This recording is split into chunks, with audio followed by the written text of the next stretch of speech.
The biggest mistake hardcore One Piece fans are making right now is calling Koby's extended screen time in the Netflix live-action filler. When Season 1 dropped, and now with the massive success of Season 2 as of March 2026, the loudest complaint online has been, why are we spending so much time on Koby when he practically vanishes in the early manga? But here's the reality. Netflix isn't padding the runtime. They are actively executing Eiichiro Oda's 25-year Endgame. By resurrecting the story to focus on Koby, showrunner Matt Owens is executing a strategy I call the Endgame blueprint. And once you understand how this blueprint connects to the massive reveals we are seeing right now in the Egghead arc, you will never look at Monkey D. Luffy the same way again. The truth is, Luffy is the protagonist of One Piece, but he is not the hero. The real hero of this story is Koby. And today I'm going to show you exactly why Netflix is making sure you know that before the final saga begins. To understand Koby's true purpose, we have to talk about something called the Liberators Dilemma. Now you're probably sitting there thinking, wait, Luffy saves every island he visits. He took down Arlong, he stopped Crocodile. Of course he's the hero. Actually, if you look closely at Luffy's motivations, his ultimate goal is entirely selfish. Absolute freedom. He doesn't sail the seas to save civilians. He saves people who happen to give him food or become his friends. The reason Luffy isn't a traditional hero is something he explicitly admits himself. Hero? Yada! Nani o? 俺たちは海賊だぞ! ヒーローは大好きだけど、なるのは嫌だ! お前、ヒーローってなんだか分かってんのか? 例えば、肉があるだろ? 海賊は肉で宴をやるけど、ヒーローは肉を人に分け与えるやつのことだ. 俺は肉を食いたい! Luffy tells Jinbei, I don't want to be a hero. A hero is someone who shares his meat with everybody. I want to eat all the meat. Sounds like a funny gag, but it is the absolute core of his philosophy. Luffy is an agent of chaos. When he broke into Impel Down to save his brother Ace, he simultaneously released hundreds of the world's most dangerous murderers back into society. Luffy's the warrior of liberation, the sun god Nika. But instead of bringing peace, his brand of liberation often brings total anarchy. Even the Revolutionary Army, led by Luffy's father, Dragon, are not peacekeepers. Their cause is just, but their methods is global guerrilla warfare. So, if the pirates bring chaos and the revolutionaries bring war, who protects the innocent civilians caught in the crossfire? Most people think the system is completely unfixable. Turns out, that is exactly where Koby comes in. This brings us to the Marines, and a concept we need to address called the Garp Paradox. We all know the world government is fundamentally evil, run by immortal demons and a hidden dictator named Imu. And because of this, it is incredibly easy to look at corrupt Marines like Axe-Hand Morgan and write the entire organization off as villains. When Koby meets Axe-Hand Morgan in the live action, a normal person would say, the system is broken, I'm not joining.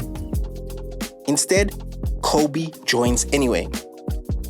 Running away to become a pirate or a revolutionary abandons the everyday citizen. Koby represents the hardest, most painful part in the entire series, reform from within. In the live action, they dedicate hours of screen time to Garp and Koby's relationship. But that wasn't just to give the actors something to do. It was laying the foundation for the Garp Paradox, the tragic reality of a man who tried to be a good Marine inside a corrupt system and failed. At Garp Valley, Garp had to protect the evil celestial dragons. At Marineford, Garp had to sit and watch his adopted grandson, Ace, be executed because his duty to the law outweighed his personal morals. Garp is the embodiment of compromised justice.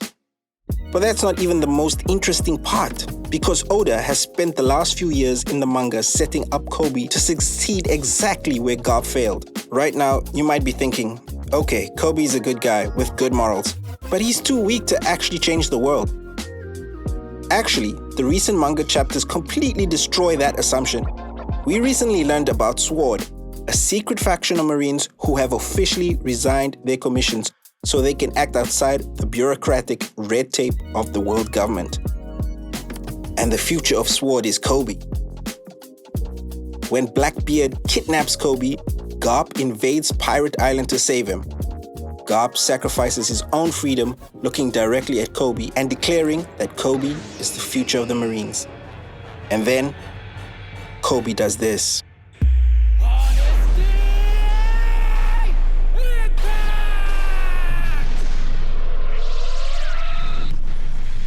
The honesty impact.